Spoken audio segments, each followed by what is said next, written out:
Salam alaikum. Alors, on enchaîne toujours avec les ailments. D'accord? Cette fois-ci, avec des platelments non segmentés. Parce que vous avez déjà vu les platelments segmentés, qui étaient plutôt les non segmentés, c'était des cestodes. D'accord? Et là, on est dans les platelments non segmentés, dans le groupe des trématodes. D'accord? On va parler des bilharzies et des bilharzioses. On les appelle aussi schistosomes, schistosomiases, schistosomoses. D'accord? Le parasite s'appelle, non commun si vous voulez, schistosome ou bilharzie. En fait, cliniquement, il s'agit de deux grands types. Bilharziose intestinale et bilharziose urinaire ou bien encore urogénitale. La bilharziose urinaire est connue très anciennement, depuis donc des siècles. C'est depuis l'ère des pharaons. Donc en Égypte, les pharaons connaissaient déjà la bilharziose. Elle est très fréquente dans le monde, avec presque deuxième position après le paludisme. Alors, les schistosomes, ou bien on va parler des espèces parasitaires.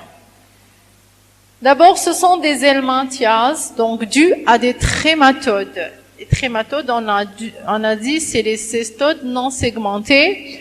Donc, cette fois-ci, c'est des trématodes à sexe séparé. Contrairement aux douves, qui sont des trématodes à sexe non séparé, donc des hermaphrodites. D'accord? Les bilharzies sont des trématodes à sexe séparé. Donc, on aura un adulte mâle, un adulte femelle. Ok, ils sont hématophages, ils vivent au contact de l'endothélium vasculaire.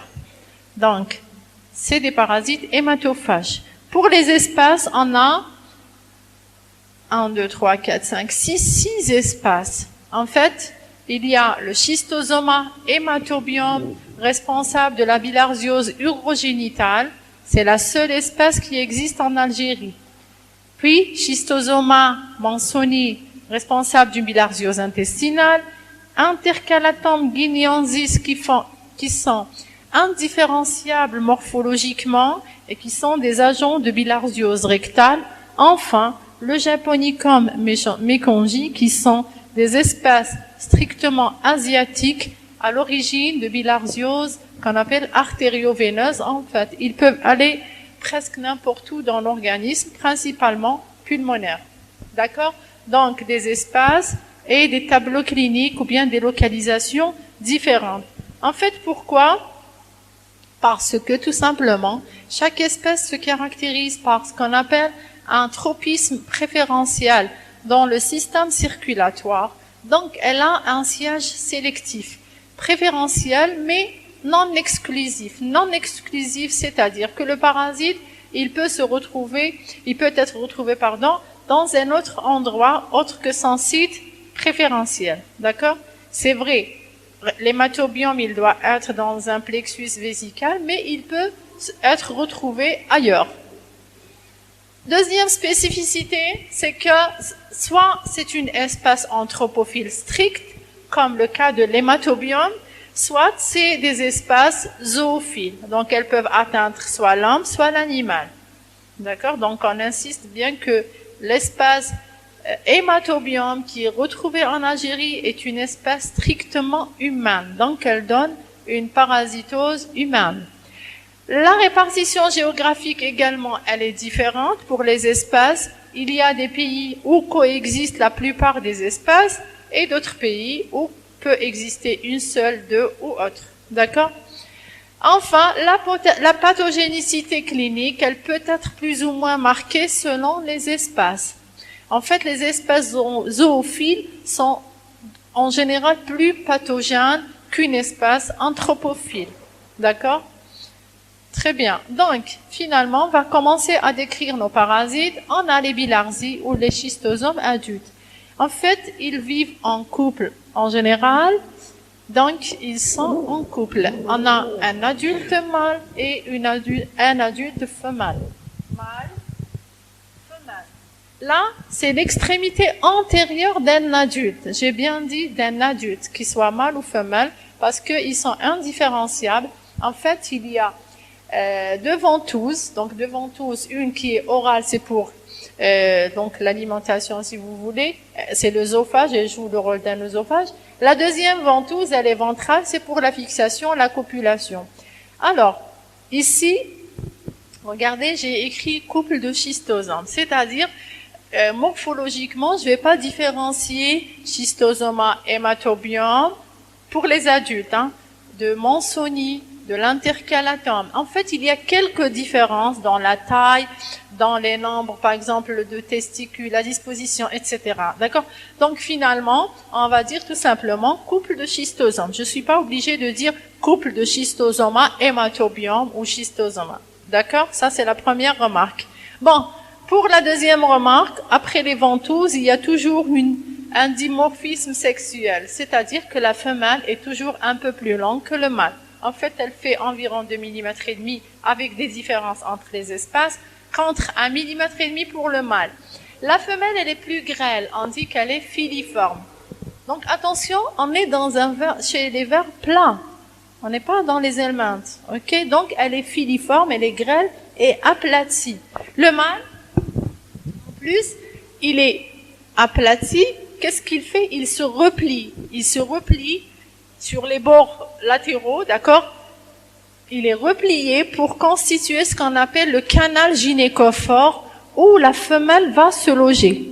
Donc ici, vous voyez que le mâle, il s'est replié latéralement pour constituer un genre de canal ou de tube, d'accord? Et la femelle va se loger dans ce tube qu'on appelle canal gynécophore.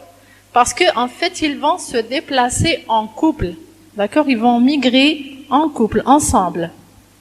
Alors, donc c'est des parasites, on a dit hématophages. On va commencer donc à décrire les stades ovulaires, les œufs. Les œufs de schistosome et, entre parenthèses, les œufs de douve sont les plus grands œufs de parasites d'helminthes, parasites de l'homme. D'accord? Vous allez voir que c'est de grande taille comparativement aux cestodes, aux nématodes, etc. Ils sont de grande taille. Ils peuvent aller jusqu'à 240 microns. D'accord? Donc, pour l'hématobiome, environ 140 microns. Pour l'intercalatum, il peut être encore plus grand. Alors, cet œuf, pour la description générale, tous les œufs, tous les espaces ont des caractéristiques, donc les mêmes, c'est que il s'agit d'une coque lisse, la coque externe, elle est lisse, d'accord? Elle est épaisse, mais elle est transparente, c'est-à-dire qu'on peut voir le contenu à l'intérieur. En fait, qu'est-ce qu'il y a à l'intérieur? Un embryon cilié, d'accord? Un embryon cilié, ok. Deuxième caractéristique, c'est qu'il présente des micropores au niveau de cette paroi. En fait, c'est pour les échanges avec le milieu extérieur, d'accord? Passage d'électrolytes, etc. Alors, tous les œufs de schistosome ont une formation particulière qu'on appelle l'éperon. Genre de pointe, d'accord? C'est ce qu'on appelle un éperon. Alors, en fait, pour identifier l'espace, je vais chercher mon éperon, où est-ce qu'il est? Quand il est, regardez, c'est un œuf ovoïde, et il se termine, sa terminaison, c'est un éperon. Ça, c'est soit l'hématobiome, soit l'intercalatum ou guineensis. On n'oublie pas toujours, il y a intercalatum, guineensis ensemble. On les différencie pas. Alors, comment différencier justement schistosoma hématobiome de schistosoma intercalatum? Il y a une petite différence qui n'est pas toujours nette, c'est ces rétrécissements. Regardez, le guineensis ou l'intercalatum présente des petits rétrécissements ici, alors que l'hématobiome ne présente aucun rétrécissement. Bon, si on n'arrive pas à les reconnaître, on doit faire une technique de coloration spécifique, le Zinn-Nelson, pour les identifier. D'accord? S'ils sont présents dans un même prélèvement ou dans un site que j'arrive pas à trancher, est-ce qu'il s'agit de l'intercalatum ou de l'hématobiome, je dois différencier par une coloration spéciale au Zinn-Nelson modifié. D'accord? Ça, c'était les trois premiers espaces. Pour les autres œufs,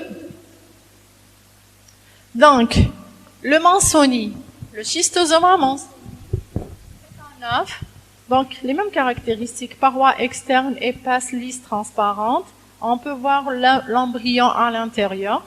Et l'éperon, il est de type latéral. Il est sur le côté, il n'est plus dans la terminaison. OK? Pour ce qui est de l'embryon, bon, si l'œuf est vivant, l'embryon, vous pouvez voir déjà sa mobilité. Si l'œuf est mort, bien sûr, c'est un embryon mort.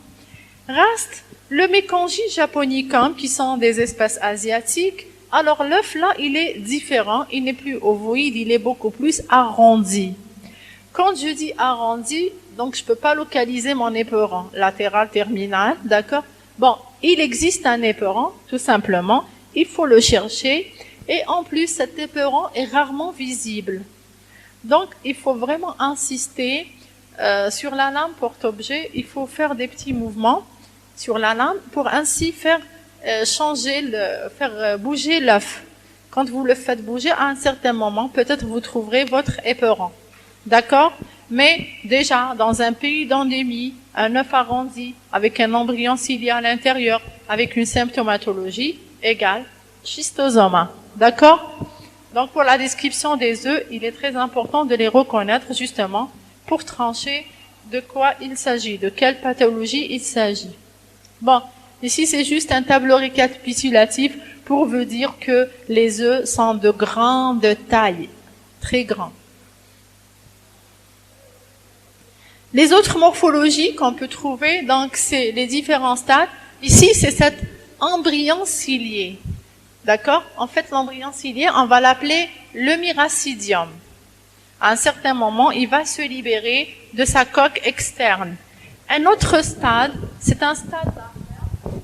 C'est un stade larvaire, c'est la larve ou bien la forme larvaire infestante pour l'homme, finalement. Il est infesté par cette forme qu'on appelle la furcocerca. Pourquoi furcocerca? Tout simplement, ça c'est le corps de la cellule, du parasite, c'est la cerca. Elle a une queue, et cette queue, elle est bifurquée. Bifurquée, comme un cheveu fourchu. Les cheveux fourchus présentent deux terminaisons, n'est-ce pas, pour les filles. Elles reconnaissent un cheveu fourchu par sa terminaison en deux. En fait, comme cette queue, elle est bifurquée en deux, on l'a appelée furcocerca. Donc, elle a une queue fourchue, si vous voulez. Furcocerca, c'est une forme aquatique. Donc, on va la retrouver dans de l'eau et elle est mobile grâce à sa queue. D'accord? Donc, ça, c'était les différents aspects morphologiques à décrire. Maintenant, on va décrire, c'est une maladie à transmission. Donc, il y a un vecteur, il y a un hôte intermédiaire. En fait, il s'agit de mollusques d'eau douce. C'est des gastéropodes, c'est des mollusques.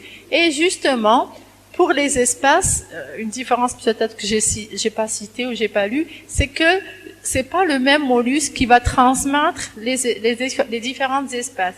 Il y a une spécificité entre l'espèce et le mollusque transmetteur, ou bien qui va donc poursuivre le cycle. En fait, pour Schistosoma hematobium, son hôte intermédiaire, c'est un bulin. Donc, c'est un mollusque qu'on appelle le bulin, et le nom scientifique, c'est Bulinus truncatus. C'est des mollusques d'eau douce, de l'eau douce. C'est pas l'eau salée, bien sûr. Ici, c'est un autre mollusque qu'on appelle, il est ovoïde, il est discoïde, il est aplati par rapport au premier. C'est le Bionphalaria, qui est hôte intermédiaire de Schistosoma monsoni. D'accord? Donc, pour nous, ce qui nous intéresse, c'est beaucoup plus l'hématobion parce que c'est l'espèce qui existe chez nous. On insiste sur ce bulin, d'accord, qui est un mollusque, j'ai dit, d'eau douce. Alors,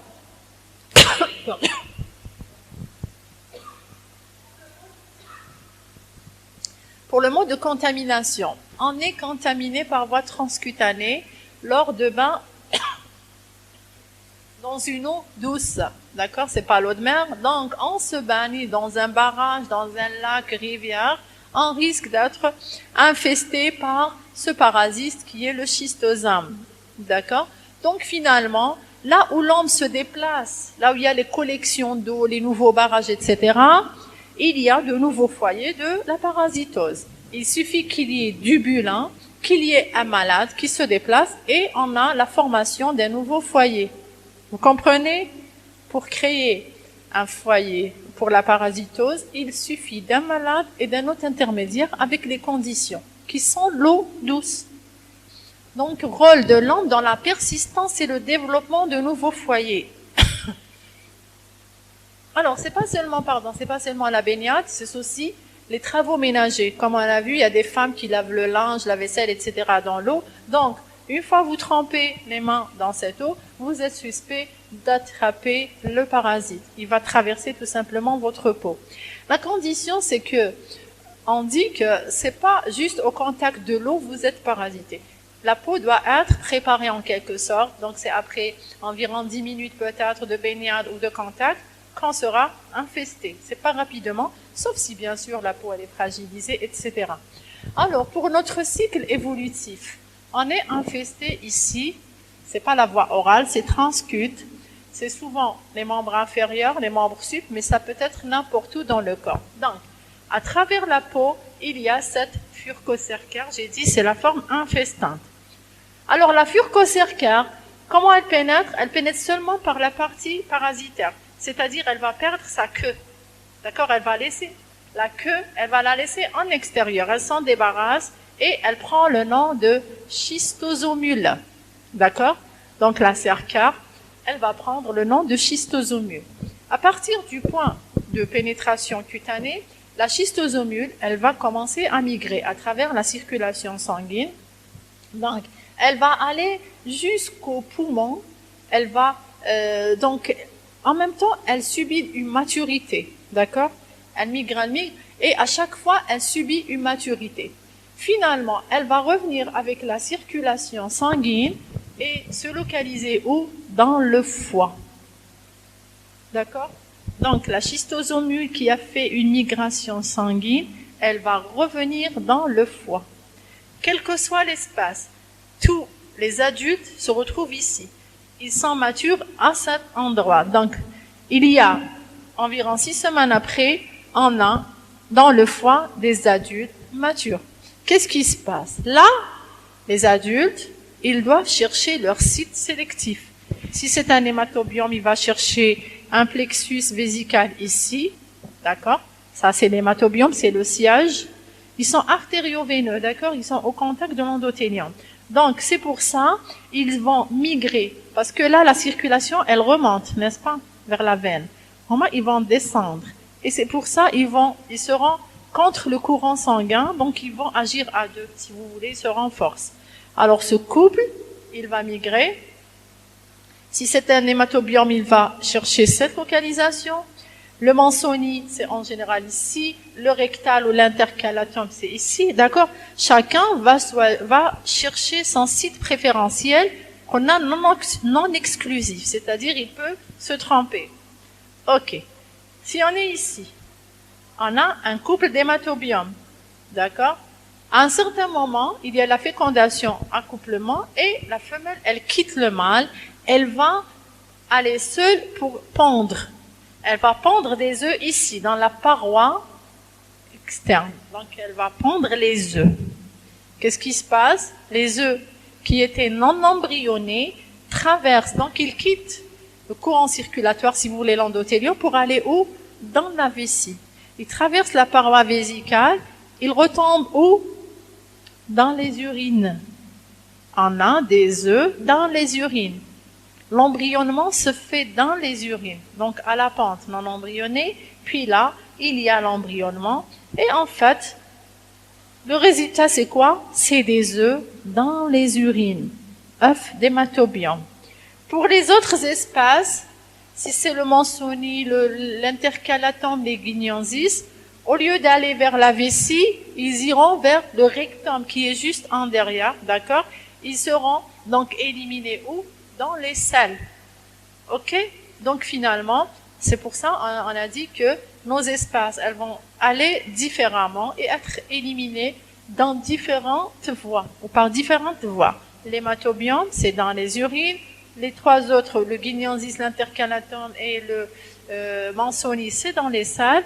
Pour les deux, Japonicum et autres, on peut les retrouver n'importe où, qu'on a principalement pulmonaire. Ok? Bon, on a ces œufs. Supposons qu'on continue avec celui-là.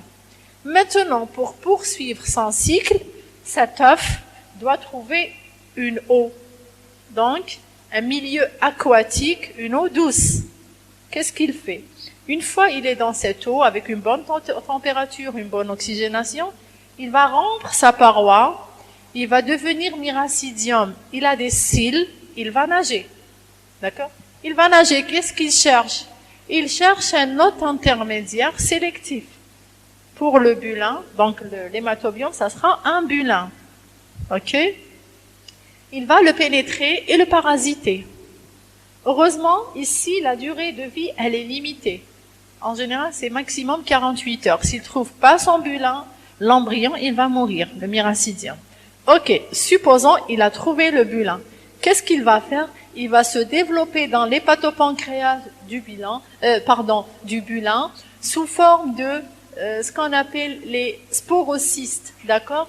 Les formations, ici, c'est des formations intermédiaires qu'on appelle les sporocystes, primaires, secondaires, etc.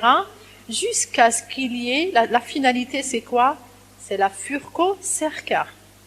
Une fois la furcocercare, elle s'est formée ici, c'est bon, elle n'a plus besoin du bulin, elle va le quitter et nager, grâce à sa queue, à la recherche de quoi? D'un hôte définitif. D'accord? Si c'est l'hématobiome, il doit chercher forcément un homme. Si c'est les autres espaces, ils peuvent trouver soit un animal, soit un homme. Ils peuvent le parasiter. Ok? Donc finalement, il y a deux étapes très importantes. C'est cette survie pour le miracidium et aussi la survie de la furcocercare. Elle aussi, elle a une durée de vie limitée. Il y a un phénomène particulier ici, la polyembryonie. C'est-à-dire que si j'étais infestée par un seul œuf, j'aurais plusieurs embryons. Donc finalement, plusieurs furcocercares. D'accord? Un seul œuf ne donne pas une seule furco, mais il va donner plusieurs. C'est la polyembryonie. D'accord? Donc, finalement, c'est un cycle qui nécessite un milieu aquatique, une eau douce. D'accord? C'est bon pour la transmission? Alors finalement, donc on a dit que c'est soit à l'occasion de baignade, à l'occasion de travaux, mais aussi dans les cultures. En Asie, les schistosomes, sont liés aux cultures de riz qui se font dans de l'eau. La culture de riz nécessite beaucoup d'eau. Donc finalement, les travailleurs dans ces rizières sont exposés aux schistosomiases. C'est bon? Donc les différents cycles, les adultes, les œufs, le miracidium, le bulin et enfin la furcocercare à la recherche de son hôte définitif. Pour la répartition géographique, donc il y a le plus répandu, c'est l'hématobiome. D'accord? C'est ce qui est en rouge, c'est l'hématobiome. Pour vous dire qu'il y a des pays où il y a les deux, en Algérie, on a seulement du rouge, c'est l'hématobiome. Ok? En fait, en Algérie, regardez. En Algérie, il y a des foyers anciens et des foyers qui sont toujours actifs. Et pourquoi pas de nouveaux foyers? C'est une carte qui est quand même assez ancienne, donc j'imagine que possible il y ait des foyers récents, vu qu'il y a beaucoup de barrages, beaucoup de déplacements, etc. N'est-ce pas? Mais sinon, ce qui est connu, c'est dans la région de Jeannette, région de Tamanrasset, à l'ouest aussi, et au centre d'Alger, Algemam, il y a des foyers de schistosomiase qui restent toujours actifs, d'accord? C'est vrai, c'est des foyers connus. N'empêche qu'il y ait de nouveaux foyers. C'est-à-dire, il ne faut pas être formel que non, ça peut pas être le schistosome. Ok? D'accord? Donc, c'est des foyers sporadiques. C'est pas toute l'Algérie, c'est des régions bien précises. Pardon. Alors, cliniquement, en fait, le tableau clinique ou bien les signes cliniques sont dus à deux choses.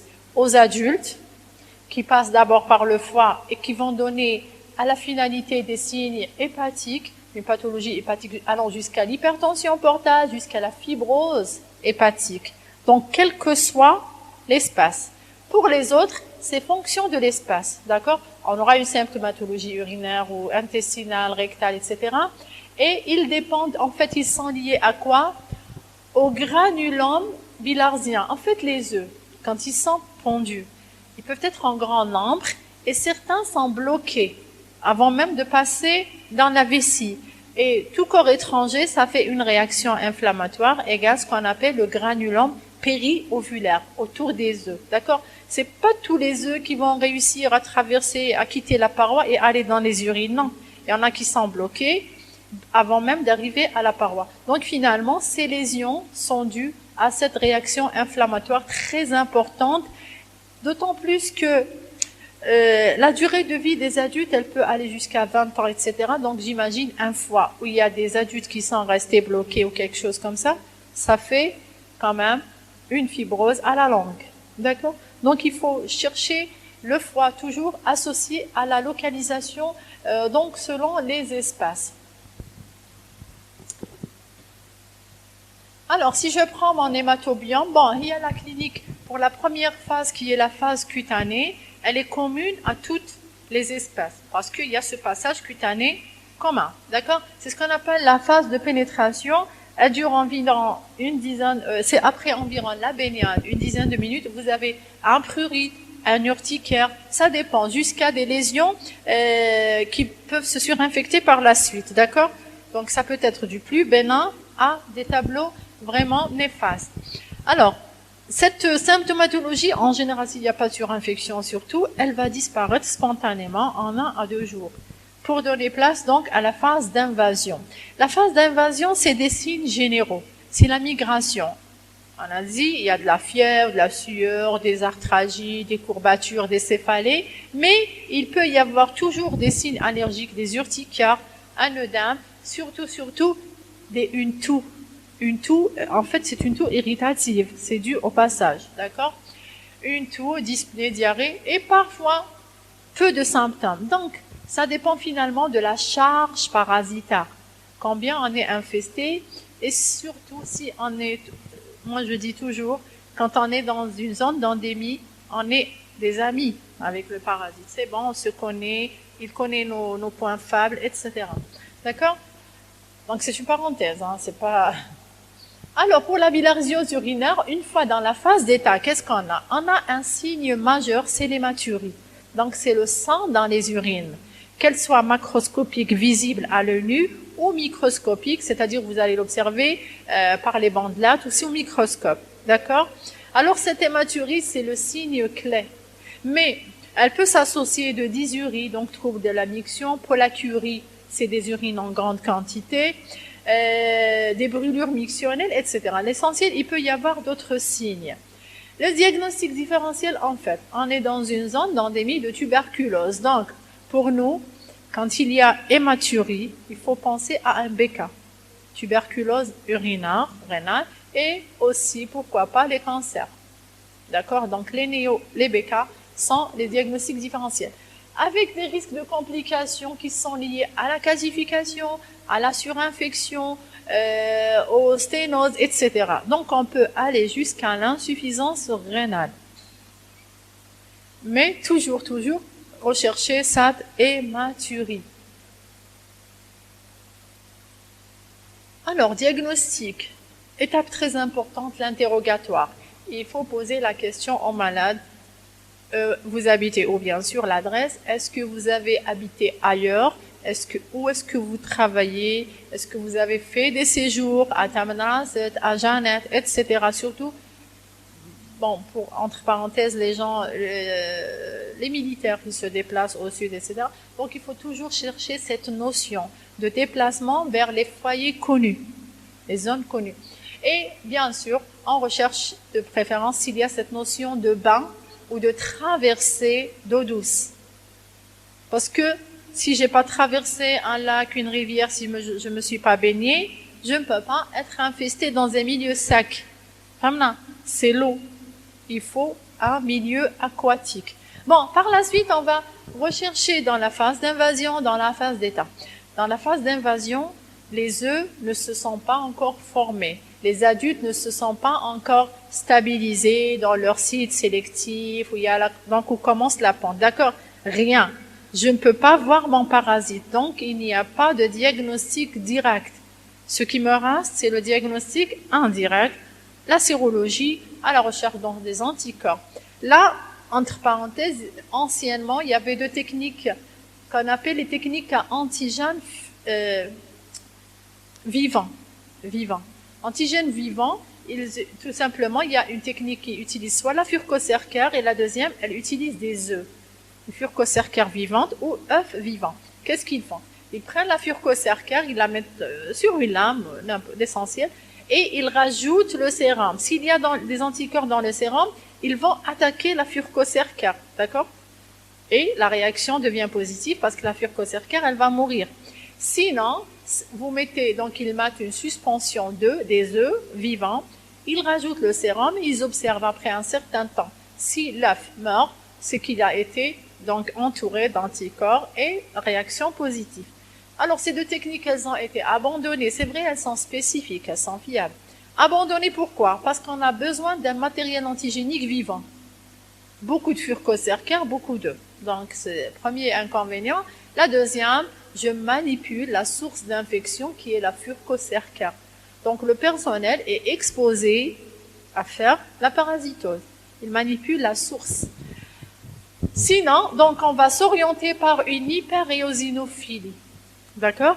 Une hyperéosinophilie, mais qui va diminuer progressivement. C'est-à-dire, l'hyperéosinophilie, elle est maximum dans la phase d'invasion et elle diminue dans la phase d'état. On a aussi, voilà, donc c'est la sérologie, les anticorps. J'allais dire quelque chose, j'ai oublié. Bon, dans la phase d'état, là, on a droit à faire la recherche diagnostic direct, mais aussi diagnostic indirect. La sérologie, elle reste positive. Tant qu'on a le parasite, la sérologie, elle est positive. Maintenant, pour le diagnostic direct, c'est la recherche des parasites. Pour l'hématobiome, normalement, c'est les urines. D'accord? On a dit qu'il sera éliminé dans les urines. Alors, les urines, ça sera les urines après un effort, c'est-à-dire on demande aux patients, c'est pas les urines matinales, vers 11h, 10h, on demande aux patients de faire des mouvements de flexion-extension des membres, d'accord? Flexion-extension, sinon les escaliers montée, descente, puis on récolte les urines. Pourquoi? Tout simplement, j'ai dit qu'il y a des œufs qui sont bloqués dans la paroi vésicale. Alors si je fais ce mouvement, c'est pour les décrocher, parce que c'est pas forcément que je vais trouver dans les urines. Alors j'essaie de décrocher justement ces œufs bloqués. Première des choses. Sinon, je peux faire recours aux urines des 24 heures. Donc, ma malade, il récolte les urines des 24 heures, je les ramène au labo, je fais des sédimentations, d'accord? Je jette, je laisse le culot, je jette jusqu'à avoir une quantité que je peux traiter. Je vais pas travailler avec 1,5 litre ou 2 litres. Donc, on fait une sédimentation et tout ce qui a une pesanteur, il va tomber au fond, d'accord? Il va sédimenter. Alors, pour ces urines, ces œufs, il y a une condition, c'est-à-dire on doit compléter. C'est vrai, on va faire un examen entre lame et lamelle, d'accord? Déjà, on va voir la macroscopie, s'il y a cette hématurie ou non. Et en plus de l'hématurie, je peux trouver les grains blancs. C'est des grains blancs que j'ai décrochés de la vessie. En fait, ce sont les œufs bloqués avec les petites réactions. Il y a des globules blancs, etc. Donc, si j'ai ces grains blancs, directement, je vais prélever, mettre entre lamelle et lamelle, un petit écrasement et j'observe. J'aurai un tapis d'œufs. Un grand nombre d'œufs, les œufs, d'accord? Sinon, si j'ai seulement des urines, peut-être même pas hématuriques, je vais faire un examen direct entre lame et lamelle. Je vais centrifuger mes urines pour avoir un sédiment, un culot, d'accord? Et faire l'examen à partir du culot. Maintenant, je vais essayer de numéroter mes œufs. Je vais les compter, pardon, c'est pas numéro, c'est compter. C'est ce qu'on appelle l'ourie. Compter les œufs. Alors, comment les compter? Je prends 10 cc. Sur une seringue, je prends 10 cc d'urine, d'accord? Je prends un filtre comme un tamis, un filtre qui va pas permettre le passage des œufs. Et je filtre. Mes urines tombent, mais les œufs sont récoltés. Mon filtre, je le prends, je le place sur une lame en verre, porte-objet. Je vais au microscope et je vais compter mes œufs. Je vais les compter champ par champ. Finalement, je trouverai 10, 20, ça dépend. Alors, pourquoi cette eau urique? C'est après traitement, je vais contrôler que mes œufs doivent diminuer. S'ils ne diminuent pas, j'ai pas eu une réponse. D'accord? Donc, à l'air, je prends 10 cc. La prochaine fois, je prendrai 10 cc. 10. OK? Ça, c'était l'eau urique. Sinon, je vais voir aussi, est-ce que c'est des œufs vivants ou non? Donc, je vais tester la vitalité. La vitalité, je mets sur la lame. Si mon embryon, il est mobile, OK, c'est des œufs vivants. Qu'est-ce que ça veut dire œuf vivant? Ça veut dire maladie évolutive. D'accord? C'est pas ancien, c'est pas les œufs qui sont restés bloqués. Donc, la maladie, elle est en évolution. Si mon parasite ne bouge pas, je vais le laisser quand même sur le microscope et la lumière allumée. La lumière, c'est une source de chaleur. D'accord? Il est dans de l'eau. Qu'est-ce qu'il va faire? Il va commencer à éclore, il va sortir de ça, il va essayer de bouger et sortir. D'accord? Donc, c'est un œuf vivant. Si je laisse une demi-heure plus et je trouve que mon miracidium ne bouge pas, donc c'est un œuf mort. Il est ancien, il est mort. Troisième test pour la vitalité, je peux injecter à travers les micropores. Il y a des micropores. Je vais pas injecter, je vais rajouter avec la goutte d'urine un colorant vital. Bon, si l'œuf est vivant, il va pas se laisser traverser. Si l'œuf est mort, vous aurez donc le passage du colorant. C'est le bleu tripant, d'accord? Donc, on essaie de voir si notre maladie, elle est évolutive ou bien elle est ancienne. Ça, c'était les urines. En plus des urines, je peux faire un autre examen, c'est la biopsie vésicale. En fait, l'urologue, il va faire la cystoscopie, l'endoscopie de la vessie, d'accord? Déjà, il va voir les lésions de la paroi vésicale. Il va vous donner une classification jusqu'au stade, par exemple, de vessie calcifiée. À la fin, elle sera calcifiée. Après des années, les œufs, ils sont morts, donc ils se calcifient. Donc, il y a différents stades. Il va vous donner le stade en question. Sinon, en même temps, il va vous faire des biopsies. Biopsie vésicale égale un étalement avec coloration spéciale, d'accord? On peut faire déjà un amincissement ou bien un éclaircissement au chloralactophénol ou encore à la potasse. Vous mettez et vous écrasez par une deuxième lame, vous laissez soit le jour même, soit le lendemain. Vous allez donc, la biopsie, elle est, elle est étalée finement et vous pouvez voir vos œufs. OK? Alors, maintenant, c'était les urines. Je suis d'accord. Il se peut que je trouve l'hématobiome au niveau de la selle, au niveau des selles. C'est un parasite urinaire, ok. Mais parfois, au lieu d'aller vers la paroi vésicale, il se trompe, il va vers la paroi rectale et il sera retrouvé dans les selles. Donc, finalement, on va le retrouver à la surface des selles. Si je racle ma selle, je racle en surface, je trouverai des œufs. Bon, c'est des œufs de schistosome éperonné, éperon terminal. J'ai un doute. Est-ce que c'est l'hématobiome? Est-ce que c'est l'intercalatum guineensis? D'accord? Qu'est-ce que je fais? Je fais un frottis coloré aux îles Nelson modifiées. Le schistosoma hématobiome, il est île négatif, c'est-à-dire qu'il ne prend pas la couleur rouge, il reste vert. Les autres espaces, elles sont îles positives, donc elles se colorent en rouge. D'accord? Si je suis dans un pays d'endémie où j'ai schistosoma hématobiome, schistosoma intercalatum, et qu'au niveau des salles, je retrouve des œufs éperonnés, il est systématique de faire la différenciation, d'accord? Par cette coloration. Ce qui reste en vert, c'est un hématobiome. Bon, en fait, au niveau des salles, je peux trouver mon œuf, je vais compter mes œufs et je vais voir la vitalité des œufs, d'accord? La vitalité, c'est la même chose. Vous allumez la lampe ou bien vous rajoutez le bleu tripant. Pour le nombre, comment quantifier dans une selle, c'est différent. C'est pas filtré, etc. Alors, en ce qui concerne la selle, vous prenez ce qu'on appelle un gabarit. Un gabarit, un cercle, un dos, une hauteur et un diamètre. Qui m'a un anneau, mais il a un diamètre, ok? Et ce gabarit, bon, j'ai une hauteur et un diamètre, donc j'ai un volume. Le cercle fois la hauteur, c'est le volume. Donc il y a des gabarits, par exemple, de 40 mg. Je vais le placer sur ma lame. Ma lame, elle est là, ma lame en verre. Je place mon gabarit. Je peux utiliser un tamis. Le tamis, c'est pour éliminer les gros débris, pas plus. Tamis, ça fait. Ok.